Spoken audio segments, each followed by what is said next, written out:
Yeah, hi. Hi, Nitu Sharma. Hi. You just wait for a minute, okay? Sabaga, then I will start.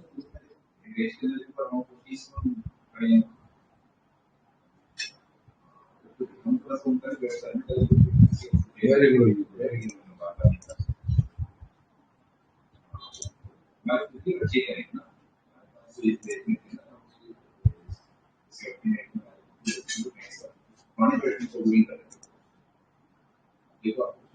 Just wait for the Sabaga.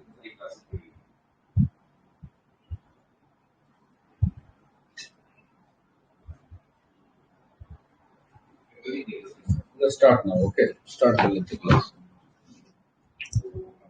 Hi, Saira. Hi. Okay, let's start the class. Okay.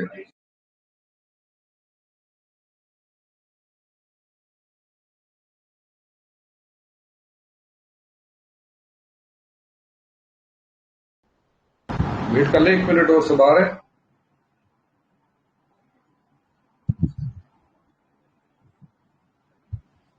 Wait कर ले you start you can hear me right आवाज सब ठीक है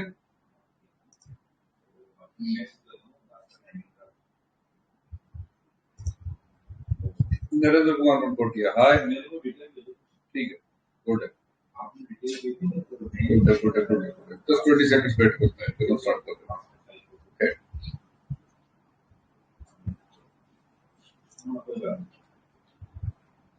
ठीक है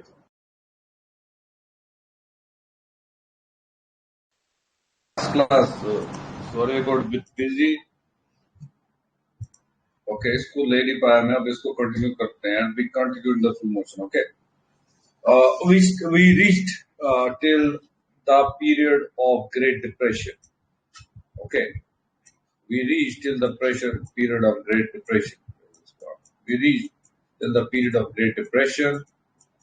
Okay, that was 1929, 1930s.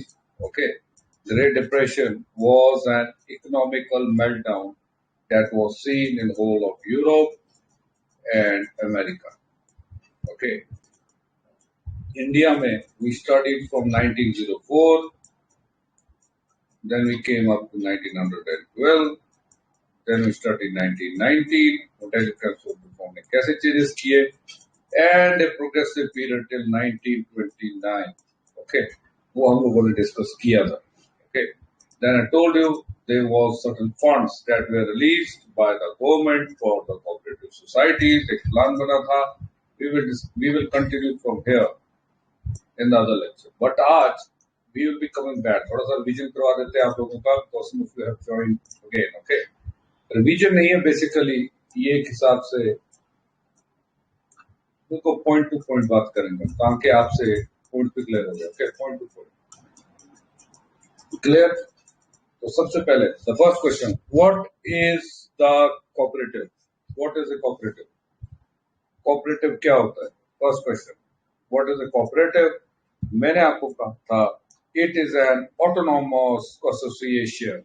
It is an autonomous association of people, those who have united voluntarily. Okay, association है. Members have joined voluntarily to meet their economic, social, and cultural needs. Economic, social, and cultural needs. Okay. in a jointly owned enterprise. Enterprise क्या होती है? Jointly owned.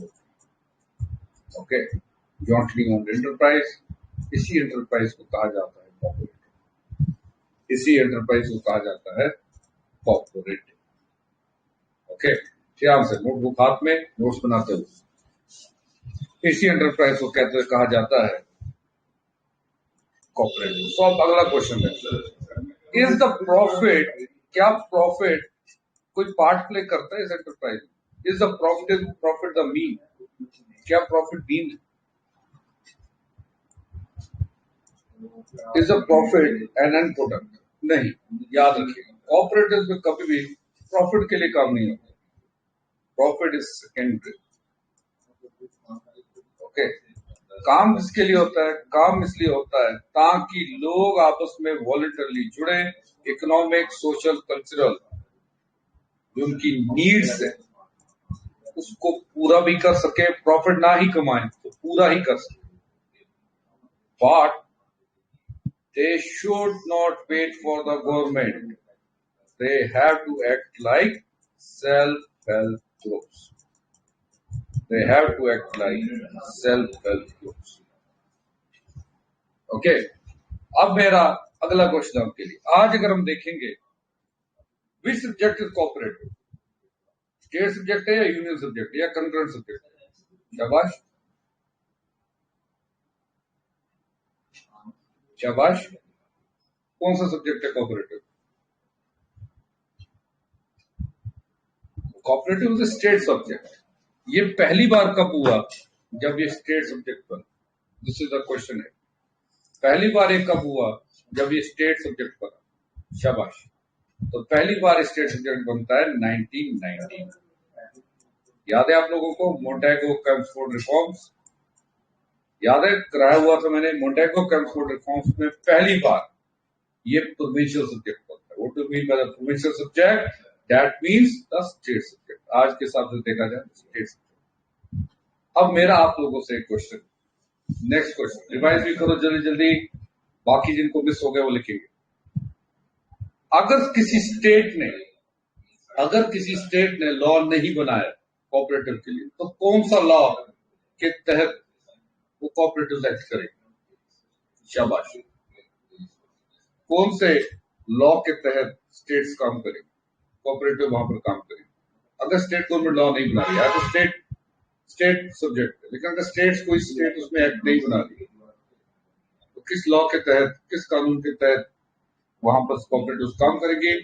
It will be Indian cooperative societies act of 1912. ये चीज याद है. अगर state law नहीं बना रहे तो किसके तहत काम करेगी? काम करेगी इंडियन कोऑपरेटिव सोसाइटीज एक्ट 1912. ठीक. अगर ये अगर स्टेट का अपना लॉ नहीं है, अगर स्टेट ने लॉ बना लिया तो उस पर काम करेंगे. अगर कोई स्टेट नहीं बना रही वो इसे यूज कर सकती है, उसके साथ साथ वो कुछ ऑर्डर निकाल देते. नेक्स्ट क्वेश्चन, कौन से शेड्यूल में सब्जेक्ट्स दिए हुए हैं इंडियन पॉलिटी के? शाबाश. इंडियन कॉन्स्टिट्यूशन के किस शेड्यूल में सब्जेक्ट्स दिए हुए कि यूनियन किस पे लॉ बनाएगी, स्टेट किस पे बनाएगी, कौन से सब्जेक्ट्स कंट्रोल रहेंगे? शाबाश. किसमें दिया हुआ?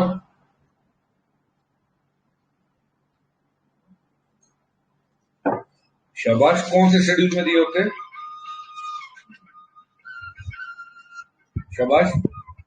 कौन से शेड्यूल में दिए होते हैं कि स्टेट किस पे कहां लॉ बनाएगी, सेंटर किस पे बनाएगी, यूनियन किस पे बनाएगी? ये किस पे दिया होता है? It is given in the 7th schedule. कहां पर दिया हुआ है वो सबका सब? It is given in the 7th schedule. अरे आप लोग मेरी बात सुन पा रहे हैं या नहीं? इंडियन कॉन्स्टिट्यूशन के 7th शेड्यूल में दिया हुआ. और क्या क्या दिया हुआ है? Union list, state list and concurrent list. Can you hear me guys? Confirm कर दे एक बार, सुन तो पा रहे मेरे को या नहीं?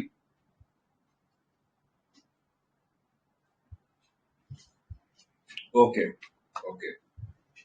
तो दुनिया की पहली जो कोऑपरेटिव सोसाइटीज बनी वो कहां पर बनी? This is the main question. Okay, अब यहां पे आ जाएगी मेन स्क्रीन पे. ओके, तो जितनी भी पहली कोऑपरेटिव्स बनी, इट स्टार्टेड फ्रॉम यूरोप। कहां से स्टार्ट हुआ? यूरोप से स्टार्ट हुआ। किसको बिलोंग करती थी? सर वो एग्रीकल्चरल बेस्ड थी, agriculture and weaver based, agricultural and weaver based. Sir ऐसा क्यों हुआ इनको यूरोप में कोऑपरेटिव बनानी पड़ी? बिकॉज इंडस्ट्रियल रेवोल्यूशन वहां आ चुका था। क्या आ चुका था? Industrial revolution. And these were threatened. ये एग्रीकल्चर एंड वीवर्स, इनकी जॉब थ्रेट हो रही, दे वर इन द इकोनॉमिकल डिप्रेस। इसलिए इनको क्या बनाना पड़ा अपने सेफ गार्ड के लिए? Cooperatives. Okay, the initial step was taken by Scotland. सबसे पहला स्टेप जिसने लिया that was the Scotland. Okay, in 1761 वहां पे एक कोऑपरेटिव सोसाइटी बनती है जिसे कहते हैं फैनविक। कौन सी? फैनविक। Then in 1777 or 8, 778 के आसपास we had Bowen, second cooperative society, Scotland. And then we have in 1840, the last one was Darwin. The last one was from Darwin. Okay. ये तीन, one of the initial, पहली दो तो थी, they were some of the initial cooperative societies. But what we saw, it failed. एक time ऐसा आया, this failed. Why these failed? अगर आपसे क्वेश्चन में पूछूं why these failed, तो आपका जवाब होगा because there were no underlying principles. There were no underlying principles. यानी कोई प्रिंसिपल्स थे ही नहीं बिजनेस, कोई गवर्नमेंट रेगुलेशन थी ही नहीं, इसलिए these failed. ओके, उसके बाद France had started cooperative societies. पहले स्कॉटलैंड, फिर आता है France. France had Lloyds. Okay, Lloyds. In 1844, ये बना था Lloyds Cooperative Society. It also failed. It cannot even prosper. Same reason. And other reason for the France की Lloyds की जो cooperative society थी, it failed was the profit margin. Okay, हर कोई इसमें profit के लिए घुस रहा था. जो socio economic and cultural needs वाला कॉन्सेप्ट था वो पूरा नहीं हो रहा था, इसलिए मोस्टली ये दोनों, ये चार की चार fail. Okay, these were the initial attempts. याद रख, these were the initial attempts of cooperatives, जब कोऑपरेटिव्स के प्रिंसिपल डिफाइंड भी नहीं. ओके, देन इसके बाद ये उतार दिया सबने. Is it all done? आगे बढ़ सकता हूं मैं? कहां है? आगे बढ़ू मैं? स्लाइड के आगे जा सकता हूं मैं? ठीक. ओके, प्लीज नोटबुक हाथ में रखे तो भी फायदा है. Note on all this points. Okay, इसके बाद the hub of the industrial revolution was England. Industrial revolution का जो हब था that was England. Okay, England में मोस्टली अगर आप देखते एक और चीज हो रही थी. क्या चीज हो रही थी? England had vast colonies. क्या थी? Vast colonies. ध्यान से सुना. एक तो इंग्लैंड की हो रही थी इंडस्ट्रियल रेवोल्यूशन. ओके, दूसरा इंग्लैंड के पास थी बहुत सारी कॉलोनीज. इंडस्ट्रियल रेवोल्यूशन को पूरा करने के लिए क्या चाहिए? You need raw materials. You need raw materials. अब पहले इंग्लैंड ने जब कॉलोनीज उसके पास नहीं थी तो अपनी इंडस्ट्रियल रेवोल्यूशन को फ्यूल किया from the local raw materials. किससे फ्यूल किया? From the local raw materials. Locally raw materials ले लेते, उससे अपनी इंडस्ट्रियल रेवोल्यूशन को वो लोग चमकाते थे. ओके, लेकिन जब उनके पास कॉलोनीज आ गई, उन्होंने ये देखा कि यहाँ पर जो हमारे लोकली जो हमें रॉ मटेरियल्स मिल रहे हैं, इसमें हमारा प्रॉफिट मार्जिन कम होता जाता है. बिकॉज आपको अपनी पॉपुलेशन को पैसा जो है यू हैव टू पे in them in the local currency. याद रखना. ओके, अब आप एक एक चीज सोचें, अगर आप इंडिया में किसी को एम्प्लॉय करते हैं for a work, you have to pay him the INR, okay, Indian rupees में आप इसको पे करते हैं, तो उसको इंडियन लॉज के हिसाब से आपने फैसिलिटीज भी दी, ओके, तो वो काफी कॉस्टली हो जाता है। लेकिन अगर वही इंडियन गवर्नमेंट ऐसा काम करे कि नेपाल में बंदे एम्प्लॉय करने शुरू कर, okay, because of the currency depreciation there, तो एक तो उनको सस्ता पड़े, दूसरा इंडियन लॉज के अंतर्गत they don't have to take care of the workers, उनको इंडियन लॉज के साथ ट्रेड भी नहीं करनी रॉ मटेरियल, ओके। अब जैसे एक और एग्जांपल मैं आपको देता हूं, ध्यान से सुनना मेरी बात। इंडिया अगर इंडियन फार्मर से वीट खरीदता है, उसको देना है MSP, okay, maximum selling price, for example it is 1400, for example मैं कह रहा हूं, ओके। इसके नीचे वो प्रोक्योर नहीं कर सकते वीट, इंडियन गवर्नमेंट इससे नीचे वीट प्रोक्योर नहीं कर सकती। अब हमारे साथी देश है नेपाल, नेपाल के पास कोई भी MSP का लॉ नहीं। नेपाल का फार्मर इंडिया को कहता है, डेयर इंडियंस, एक काम करे, हमारा तो रोड नेटवर्क भी है, आप सिर्फ मेरे को 700 रुपीज दे दीजिए पर टन, और मेरा वीट है। अब बताइए ज्यादा प्रॉफिट किसमें? इंडिया, ऑफ कोर्स नेपाल में प्रॉफिट, कि हमने नेपाल से ही लेना कहां से? नेपाल से, because there is much profit है। यही सेम चीज यहां पर हो रही।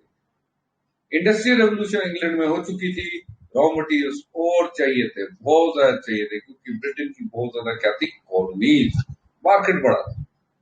तो ब्रिटेन ने यह देखा कि अगर हम डायरेक्ट कॉलोनी से ही रॉ मटेरियल उठा लें, ये रॉ मटेरियल हम डायरेक्टली कॉलोनी से ही उठा लें, तो हमारा प्रॉफिट मार्जिन इंक्रीज हो जाता है। हमारा प्रॉफिट मार्जिन क्या हो जाता है? इंक्रीज। ओके, इसीलिए इंग्लैंड ने क्या किया? इंग्लैंड ने या ब्रिटेन ने जो उनका सबसे basic raw materials, basic raw materials, जैसे आपका इंडिगो, जैसे आपका कॉटन, ओके, ये उन्होंने basic raw materials like cotton and indigo, ये उन्होंने इंडिया से लेनी शुरू कर दी। Where they got it from? They got it from India. क्यों? क्योंकि उन्हें सस्ता पड़ता था। मैंने कहा ना, industrial revolution was the game of the profit margin. ये पूरे का पूरा जो गेम था, ये प्रॉफिट मार्जिन था। और इसी प्रॉफिट मार्जिन को और बढ़ाने के लिए what they did, they change their place of procuring raw materials in from England to that of the India. एकदम इंडिया पे शिफ्ट मार दी, गेरी चीज को। यहां पर इंडिया में क्या कमी हो रही थी? We have discussed it. What was the cause? जब ब्रिटिशर्स ने ये फोर्स किया इंडियंस को कि आप कैश क्रॉप्स उगाओ, what was the impact on the India? India में क्या इंपैक्ट था? शाबाश, इंडिया में क्या इंपैक्ट था बेटा इसका? शाबाश, सब बताओ, मैंने कराया हुआ। What was the main impact? India में क्या हो रहा था उससे? इंडिया में क्या हो रहे थे? फ्रीक्वेंटली क्या हो रहा था इंडिया में?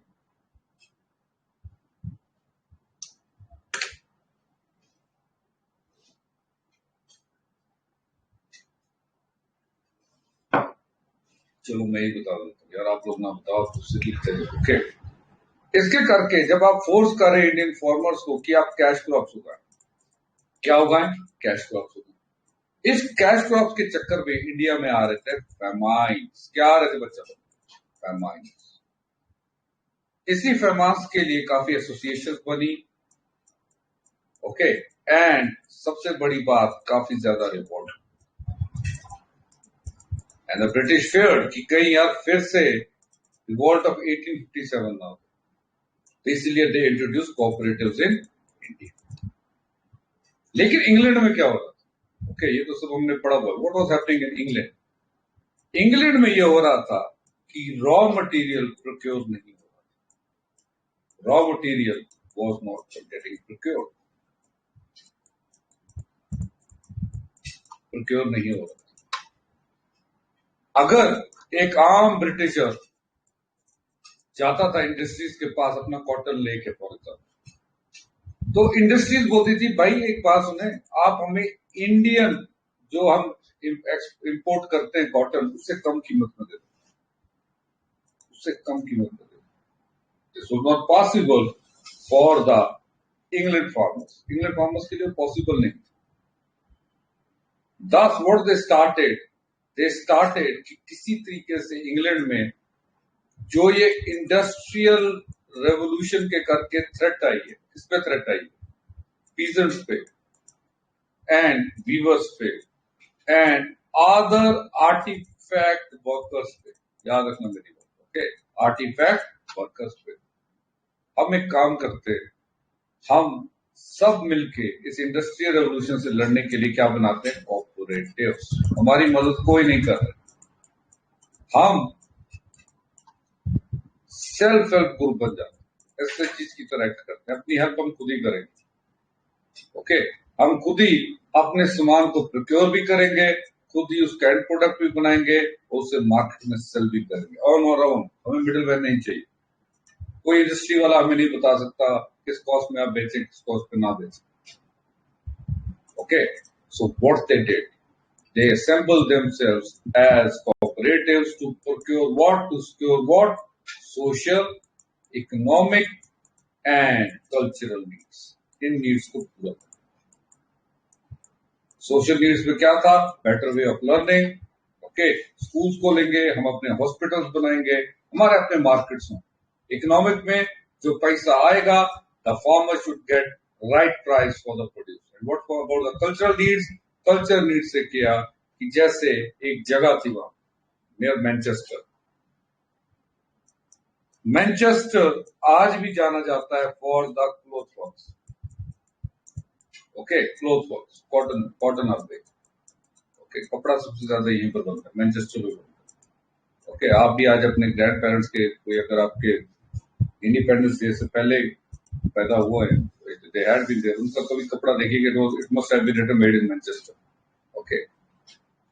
तो इन्होंने सबसे पहले यह कदम उठाया कि जो एक कॉटन का हमारे साथ भेदभाव हो रहा है ना, इसके खिलाफ हम लड़ें, ओके? तो मैनचेस्टर के पास एक जगह थी जिसे हम कहते हैं रॉचडेल। क्या कहते हैं उस जगह को? रॉचडेल। सब किए हुए आपने, मैं क्विकली आपको रिवाइज करा। It is in the 1844 Rochdale के लोग मिलके सेल्फ हेल्प ग्रुप बनाते हैं, लेकिन पहले स्कॉटलैंड में फेल हो चुका था, फ्रांस में फेल हो चुका था। सबसे पहले ये लोग बनाते हैं प्रिंसिपल्स। क्या बनाते हैं? प्रिंसिपल्स, रूल्स, कि हमारी कोऑपरेटिव्स में कैसे काम, कैसे फंडिंग होगी, कैसे सब कुछ, ओके? सो इसी जगह रॉचडेल से, the same place called Rochdale, इसी रॉचडेल से what they start the real cooperative movement. तो रियल कोऑपरेटिव मूवमेंट कहां से स्टार्ट होती है? सर रॉचडेल इंग्लैंड से स्टार्ट होती है। कब होती है? 1844, रियल कोऑपरेटिव, ओके? यहां पर as per the Wikipedia it is said there were about 28 workers। कितने वर्कर्स थे? 28 टोटल थे जिन्होंने प्रिंसिपल्स बनाए। They got themselves a documented rules और इन्होंने बनाया, क्या बनाया? एक Rochdale society, Rochdale society of equitable points, Rochdale society of equitable points, ये बनाया Rochdale society of equitable points, okay? This was the name of the society they formed in 1844 by 28 workers. Since they had the principle, defined the substance, it became very famous, okay? That is why they are called as the Rochdale Pioneers. ये 28 workers को कहा जाता है Rochdale Pioneers. This was a new rise, a new beginning in the cooperative sector, okay? Now, what they needed, इन्हें ये पता था कि प्रोक्योरमेंट तो हम कर लेंगे, हम इसे बेचना भी तो है।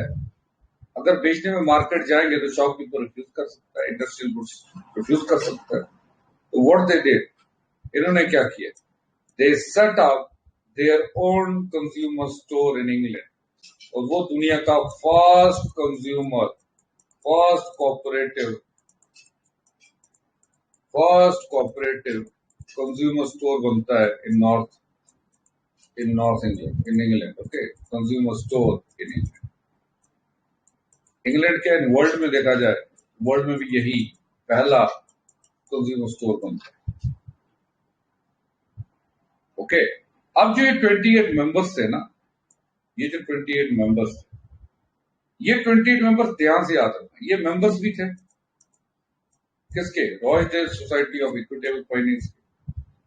ये प्रोक्योरिंग भी खुद ही करते थे, क्योंकि फार्मर्स थे तो ये पहले प्रोड्यूसर्स भी खुद ही थे, प्लस बाद में इस कंज्यूमर स्टोर पे से जब बेचते थे जाके, ये मर्चेंट्स भी खुद ही बन जाते थे, ओके। इन्होंने अपने आप को बांटा हुआ था 28 ने डिफरेंट ग्रुप, प्लस ये एम्प्लॉयर्स भी थे, क्योंकि बाकी छोटे मोटे काम करने के लिए दे नीडेड एम्प्लॉयर्स, तो एम्प्लॉयर्स भी खुद ही, ओके। इन सब चीजों से ये लोग क्या सिक्योर कर रहे थे, they were securing social, economic and cultural needs, अपनी social, economic and cultural needs ये पूरी कर, ओके। और यही Rochdale society of equitable pioneers आगे जाके बेस बनती है, base for modern cooperative movements. क्या बनती है, base for modern cooperative movements. सीधा क्वेश्चन आपसे आएगा, what laid the foundation of the modern cooperative movement? It was the Rochdale Society of Equitable Pioneers, या Rochdale Pioneers शॉर्ट में निकाला। Is it okay till here? यहां तक सही है सब?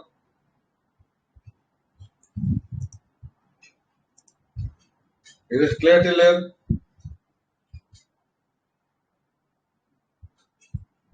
कहां भागे जा रहे हैं सब? हाँ, समझ में आ रहा है या नहीं आ रहा है?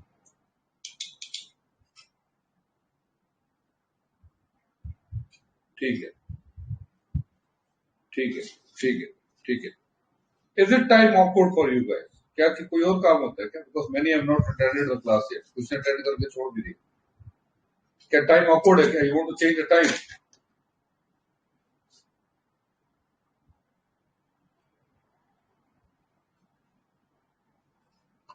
ओके, ठीक है, आगे बढ़ो,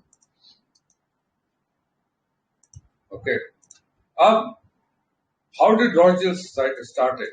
मेन इनकी डिमांड क्या थी, इनका कॉटन कोई खरीद नहीं रहा था। What they did, these 28 people, they started from butter, cotton के साथ साथ बटर, शुगर, चीनी, फ्लोर, ओटमील, ये सब की सब चीजें, लेटर टी और तंबाकू भी उगा के ये अपने कंज्यूमर स्टेट पे बेचते, ओके। लेकिन इनका ज्यादा अगर आपसे पूछा जाए कि ज्यादा फेमस क्यों हो सर, इसको मॉडर्न बेस क्यों कहते हैं, व्हाट वाज दिस ऑब्जेक्टिव? अगर मैं आपसे पूछूं इनका ऑब्जेक्टिव क्या था, इतने ज्यादा फेमस ये क्यों हो रॉयशडेल, ओके। ये इतने ज्यादा ऑब्जेक्टिव इसलिए, इतने ज्यादा सक्सेसफुल इसलिए हो गए कि उनका ऑब्जेक्टिव था लॉ ऑफ फर्स्ट। रॉयशडेल हमने डिटेल में किया हुआ है फर्स्ट 2 लेक्चर्स में, ध्यान से पढ़ लेना वहां जाकर, किसने फाउंड किया, क्यों किया, सब डिस्कस कर, ओके। अब मैं जस्ट बेसिक बता रहा हूं जिससे आपके क्वेश्चन निकल जाए, आपको क्विक रिकैप हो जाए। लॉ ऑफ फर्स्ट, ये इनका मेन काम था, ओके, क्लियर हो गया। तो when did this happen? This happened in 1844, okay, and this idea became very famous, बहुत ज्यादा फेमस हो गया। क्लियर हो गई ये बात? इतना ज्यादा फेमस हो जाता है कि बाकी countries like Scotland, France and Germany, जहां पे इसके इनिशियल अटेम्प्ट फेल हो चुके थे, दे स्टार्टेड लुकिंग एट कि यार ये रॉयशडेल तो कोई चीज, ओके, क्लियर। अब people were getting a decent living in Rochdale. Because of this, The small town of Rochdale was getting workers were getting decent living. They even constructed their own hospitals. Okay, ये भी याद रखना. They even constructed their own hospitals, schools, and other things. Clear? They got so much famous कि काफी लोगों ने इनको adopt करना शुरू कर दिया. काफी कंट्रीज में बात फैली. There were many publications. अभी बता दूंगा मैं कौन कौन सी publications. इतने ज्यादा फेमस हो गए कि 19 अगस्त कितने ज्यादा फेमस हो गए कि 19 अगस्त 1895 को सब countries, most of the countries जो यूरोप के नेबरिंग में इंग्लैंड के, वो लोग बनाते हैं इंटरनेशनल कोऑपरेटिव अलायंस. इन्हीं प्रिंसिपल्स की शेयरिंग की एक प्रॉपर रूल बने, वर्कर्स को डिसेंट लिविंग बने, इनकी social economic and cultural needs पूरी हो. What they founded on 19th August 1895, many countries founded International Cooperative Alliance in London. कहां पर इन्होंने फॉर्म किया? लंदन में.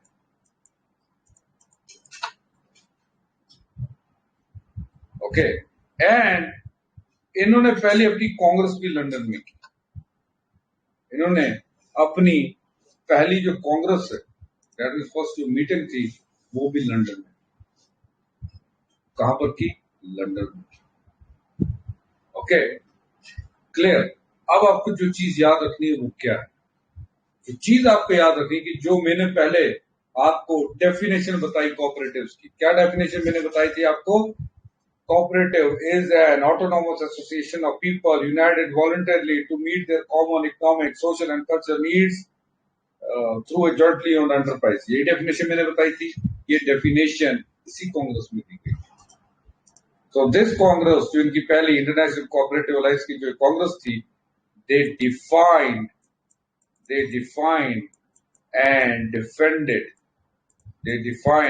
and defended the idea of the cooperatives. और उन्होंने कहा इंटरनेशनल ट्रेड विल अलाउ इसको. ये जो हमारे स्टोर्स है, जो एक पर्टिकुलर प्लेस में होते हैं, इसको इंटरनेशनल ट्रेड का हिस्सा. ओके, अब एक और चीज आ जाती है. चीजें आ जाती है कि एक क्वेश्चन आया था एक बार. ओके, ध्यान से सुनना. क्वेश्चन ही आया था, विच इज द, पहले मेरे को बता दो, which is the oldest organ of the United Nations. शाबाश, जल्दी जल्दी दोनों में से बताता हूं. Oldest organ of the United Nations. Oldest organ कौन सा यूनाइटेड नेशंस? शाबाश Saira, Neetu. Which is the oldest organ? या ओल्डेस्ट बॉडी कौन सी? Oldest body of the United Nations कौन सी? शाबाश, पता है या नहीं पता?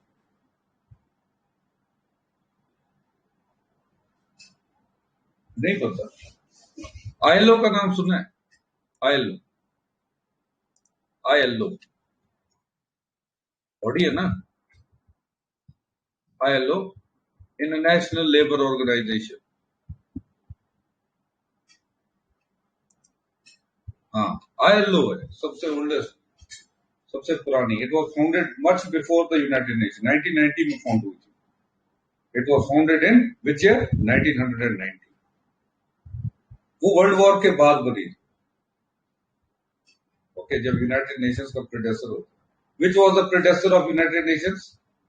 शाबाश, प्रेडेसर ऑफ यूनाइटेड नेशंस कौन सा होता था?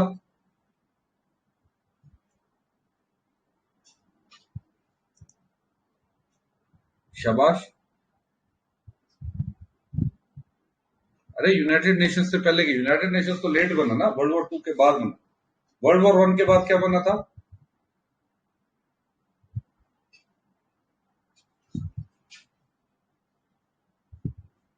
लीग ऑफ नेशंस का नाम सुना है आप लोगों ने? लीग ऑफ नेशंस का नाम सुना है? अरे नेटो तो बेटा, नेटो तो बहुत लेट बना बेटा. नेटो तो कोल्ड वॉर में बना. लीग ऑफ नेशंस बना था बेटा पहले. जब लीग ऑफ नेशंस बना वर्ल्ड वॉर 1 के बाद, जब वो फेल हो गया वर्ल्ड वॉर 1 रोकने में, then we have the United Nations. नहीं तो बेटा बताओ, लीग ऑफ नेशंस से पहले क्या था? शाबाश, चलो अब बता दो. लीग ऑफ नेशंस से भी पहले एक था जिसने वर्ल्ड वॉर 1 नहीं रोक पाया.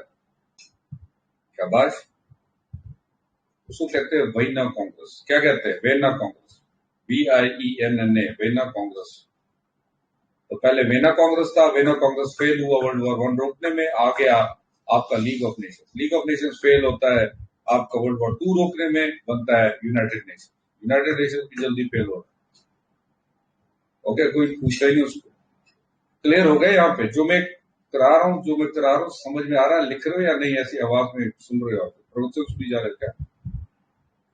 ओके, अब मेरे यहाँ कहना क्या था? मेरे कहना यह था कि लीग ऑफ नेशंस, जस्ट एक मिनट वेट करें, जस्ट एक मिनट वेट करें।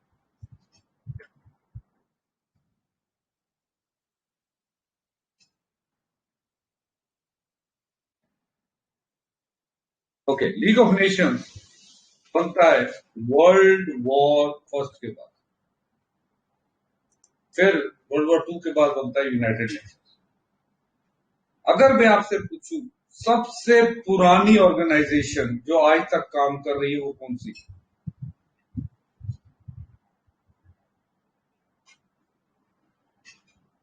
इंटरनेशनल लेबर ऑर्गेनाइजेशन भी नहीं, वो 1919 में बनी। सबसे oldest organization of the country जो आज तक काम करे वो कौन सी?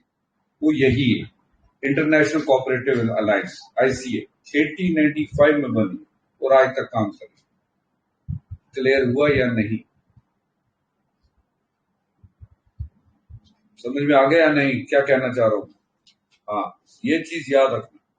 मैनी बुक्स इंक्लूडिंग, मैं एक बार मनोहर पांडे पढ़ रहा था, ही हैज रिटन आयल, लेकिन वो 1919 में बनी। इट इज ट्रू, वो UN की ओल्डेस्ट है, but when we talk of the international level, तब कौन है?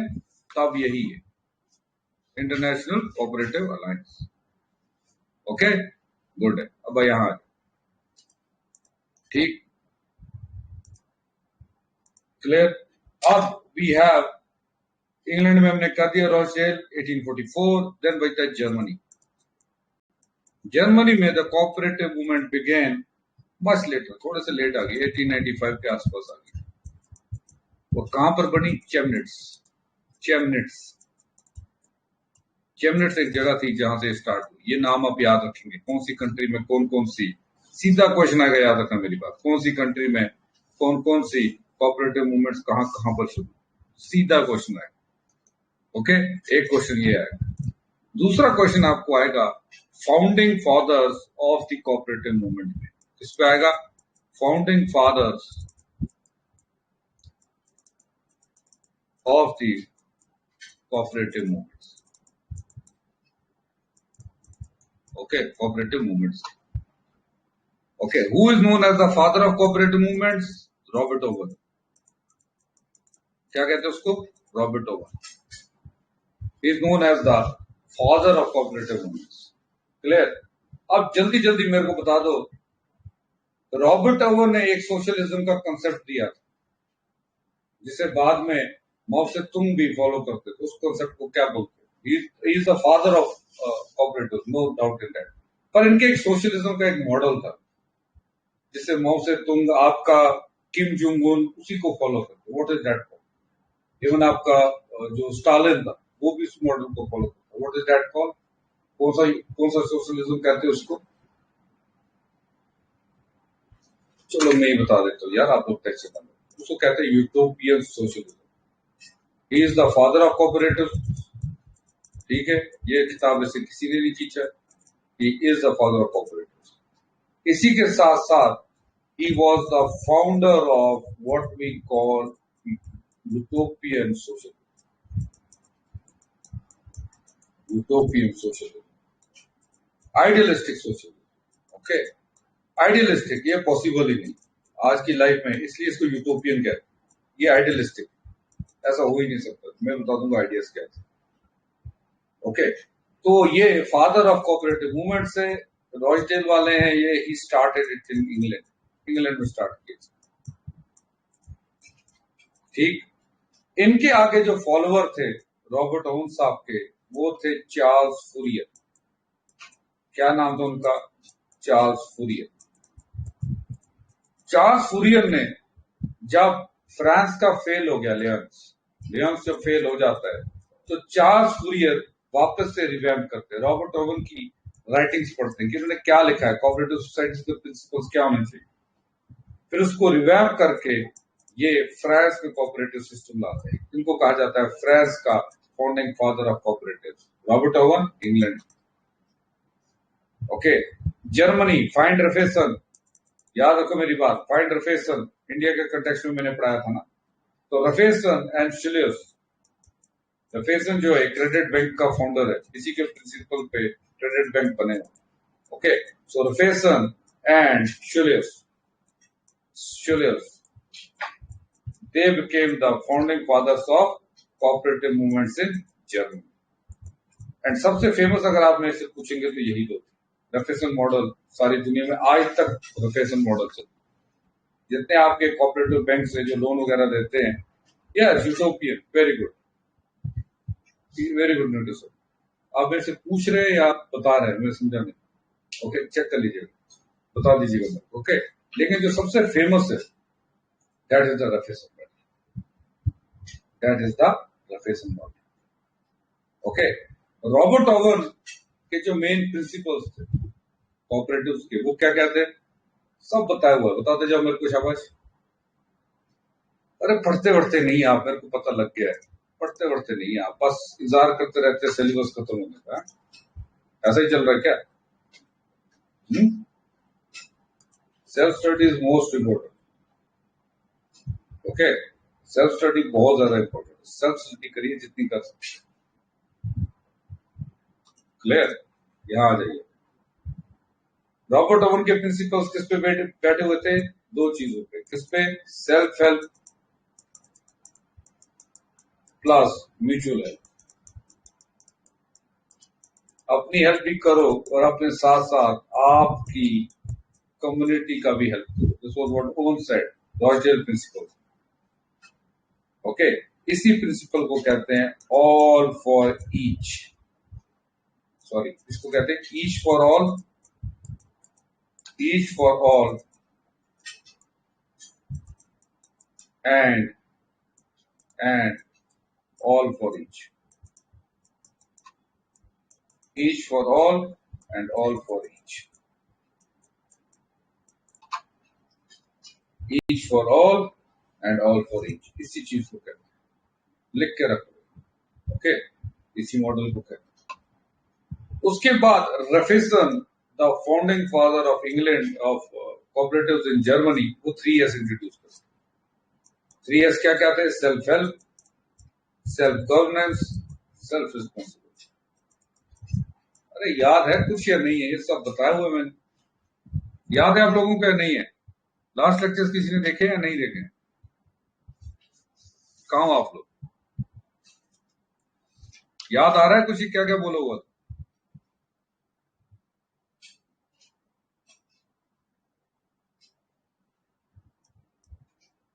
ओके, अब यहां पे आ जाइए।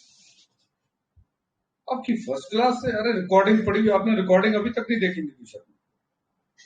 कितना टाइम हो गया आपको ज्वाइन किए हुए? एक अभी तक आपने रिकॉर्डिंग्स नहीं देखी?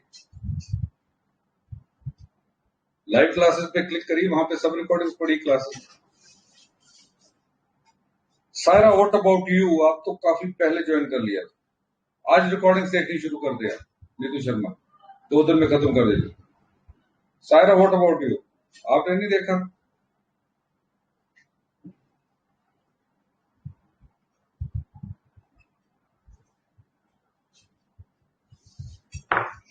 अब यहां आ जाइए।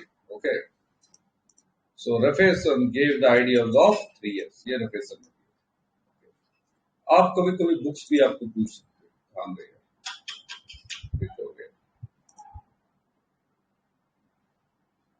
इससे बाहर कैसे जाए? जस्ट वेट अ मिनट, क्या होता है?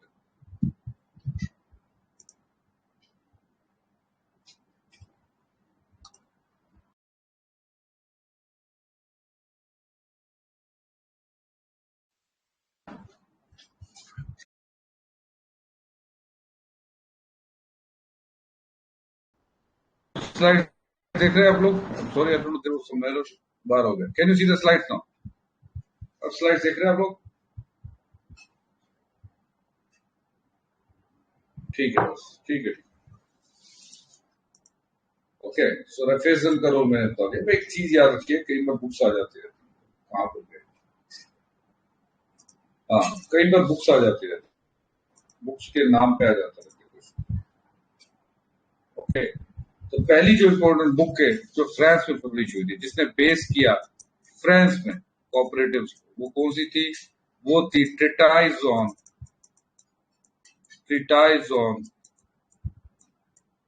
Domestic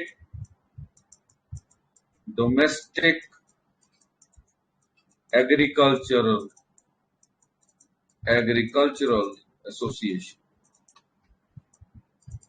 Treatise on Domestic Agricultural Association. Who founded it? Who wrote this book? It was written by Charles Fourier.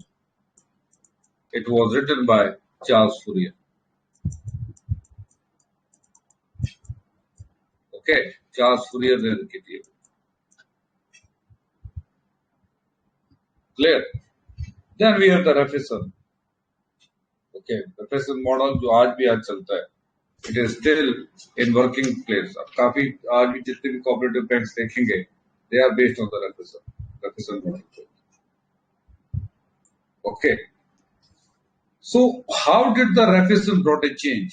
Raffeson इतना ज्यादा क्यों एसोसिएटेड रहा, क्यों इतना ज्यादा पॉपुलर हो गया? पहला 3 system, self help, self governance, self responsibility. दूसरा, मैं आपको एक चीज बता रहा था, what is the main difference between guild system and cooperatives. पहला लेक्चर होगा। ओके, क्वेश्चन था what is the main difference between guild system and cooperatives. Guild system में जो मेंबरशिप थी वो वॉलंटरी नहीं होती थी, it was not voluntary. Guild पता है ना क्या होता है? Do you know what is guild और नॉट? गिल्ड सबको पता है क्या होता है या नहीं पता है? गिल्ड हो गया ग्रुप ऑफ पीपल जो एक पर्टिकुलर काम देखते हैं। जैसे ये एक एरिया है, इस एरिया में जितना सोने के काम करने वाले वो यहाँ पर रहेंगे, जितने क्रिकेट के बैट बनाएंगे वो यहाँ पर रहेंगे। तो अगर आप यहाँ पर रहते हैं, आपको बैट का काम करना है, तो आपको यहाँ जाना पड़ेगा। यहाँ पे जो ग्रुप ऑफ पीपल है जिसे गिल्ड कहा जाता है, उनसे पहले परमिशन लेनी, फिर ये लोग आपको अपने ग्रुप गिल्ड में शामिल करेंगे, तब जाके आप बैट बनाना सीख सकते। आप यहाँ पर बैट का काम नहीं कर सकते। ओके, तो यहाँ पर जो मेंबरशिप थी वो वॉलंटरी नहीं थी, जिसके करके गिल्ड सिस्टम क्या हो जाता है? फेल। दूसरा रीजन क्या था इसके फेलियर का? कि सप्लाई और डिमांड को ये मेट नहीं कर सकता, बिकॉज जब आप नए मेंबर ले ही नहीं रहे ग्रुप में, जब आप लोग नए मेंबर ले ही नहीं रहे, तो सप्लाई और डिमांड कैसे मिलते? ओके, तो सबसे पहले रफेसन आते हैं, ये कहते हैं कि जो कोऑपरेटिव सोसाइटीज है ये वॉलंटरी होनी चाहिए, जिसको ज्वाइन करें ओपन फॉरम, कोई भी ज्वाइन कर सकता है। ओके, दूसरी बात ये क्या कहते हैं? ये भी कहते हैं कि चाहे कोई बड़ा है, किसी ने कोऑपरेटिव सोसाइटीज में 50,000 लगाया फॉर एग्जाम्पल और किसी ने 500 लगाया, दिस डजंट मीन कि ये बंदा बड़ा है इससे, नहीं। कोऑपरेटिव में सब इक्वल। ओके, किसका कंपोनेंट इन्होंने जोड़ा? डेमोक्रेसी। नेक्स्ट बात इन्होंने कही कि इंडिपेंडेंट होनी चाहिए, जो कोऑपरेटिव है वो इंडिपेंडेंट होने चाहिए, गवर्नमेंट का रूल नहीं होना चाहिए, तभी सोशल, इकोनॉमिक एंड कोऑपरेटिव जो आपके कल्चरल जो नीड्स है वो पूरी।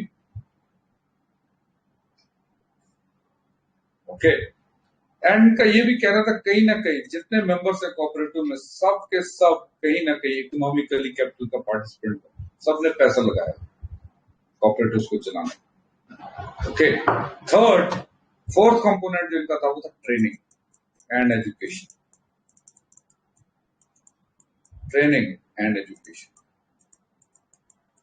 ये अपने मेंबर्स को रेफरेंस यही बात कहते थे कि डियर मेंबर्स, आपने खाली कोऑपरेटिव नहीं बनाना, आप खाली कोऑपरेटिव बनाएंगे, नई चीजें बनाएंगे, उससे कुछ नहीं। आप लोगों को आप लोगों को करना यह है कि अपने फेलो मेंबर्स को ट्रेन भी करना है। क्या करना है? ट्रेन करना है, उनको एजुकेट करना है और उनकी फैमिली को भी एक बेटर एजुकेशनल सेटअप में लाना है। बहुत इंपॉर्टेंट है ये चीज याद रखना। ओके, एक आपने खुद एजुकेट हो, फिर आपने ट्रेन करना है अपने आप नए मेथोडोलॉजी के साथ। थर्ड, आपने अपनी फैमिली को भी एजुकेट। ओके, और इसके लिए क्या करेंगे हम, ताकि ये हमारा मकसद पूरा हो, जितना भी हमारा प्रॉफिट आता है उस प्रॉफिट को हम इस काम के लिए लगा दें। ओके, ताकि डेमोक्रेसी बनी रहे, ट्रेनिंग एंड एजुकेशन भी होती रहे, आपके सोशो इकोनॉमिकल चेंजेस है पूरी।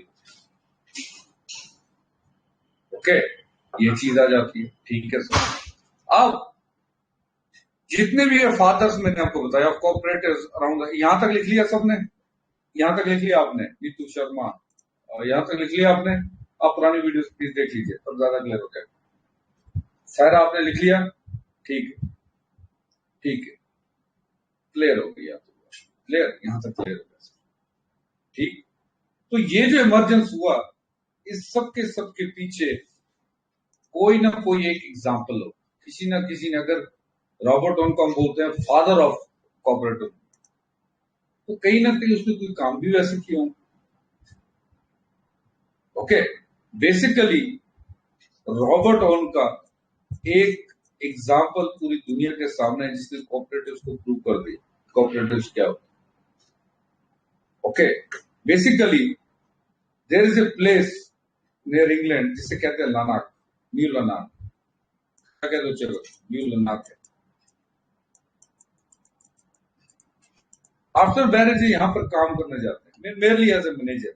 एक मिल थी वहां, कपड़े की मिल थी, वहां पर ले जाते लनाक, मिल में काम करते। जब ये न्यू लनाक जाते हैं तो ये चीज ऑब्जर्व करते कि यहाँ पर हाई क्राइम रेट। क्या है? यहाँ क्राइम रेट बहुत है।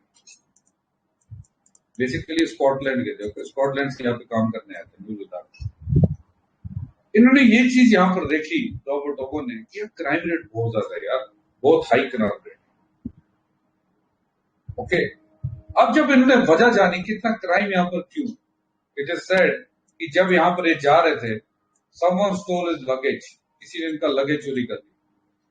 एंड जब ये इसकी कंप्लेंट करने के लिए कहीं जा रहे थे, रास्ते में इनको वापस से जबरदस्ती किसी ने इनके पैसे भी ले दिए। Okay, so he became very much worried about ये क्या हो रहा है। Okay, what is happening? Hello, मैं करता हूँ। Okay, so he became very much worried कि ये हो क्या रहा है, ये सब हो क्या रहा है। क्लियर?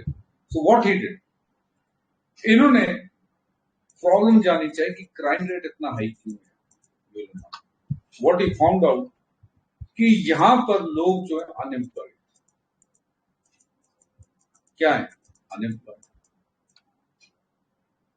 एंड इसी न्यू लद्दाख के एरिया में जो एक जमाने में प्रॉस्परस हुआ करता, बिकॉज यहाँ पे रॉ मटेरियल सप्लाई होते थे, फ्यूल किया जाता था इंडस्ट्री। अब यहाँ पे अनएम्प्लॉयमेंट आ गई। ओके, एग्रीकल्चर हो नहीं रहा था तो पॉवर्टी भी बहुत हाई थी।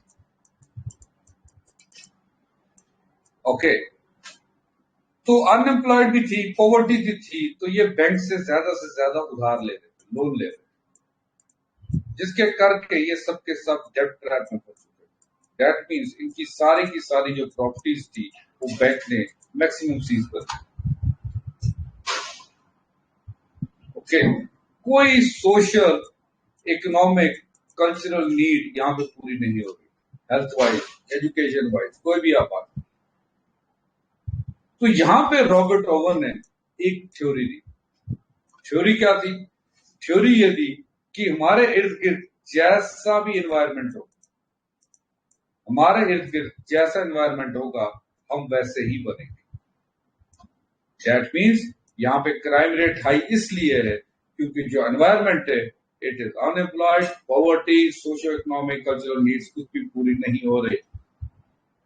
तो रॉबर्ट ओवन की यहां पर एक थ्योरी आती, थ्योरी अबाउट ह्यूमन करेक्टर, कि इंसान का करेक्टर कैसे बनता है, किस पे डिपेंड करता है, वो एनवायरमेंट पे डिपेंड करता है। It is dependent upon the environment, उसके आसपास का माहौल कैसे।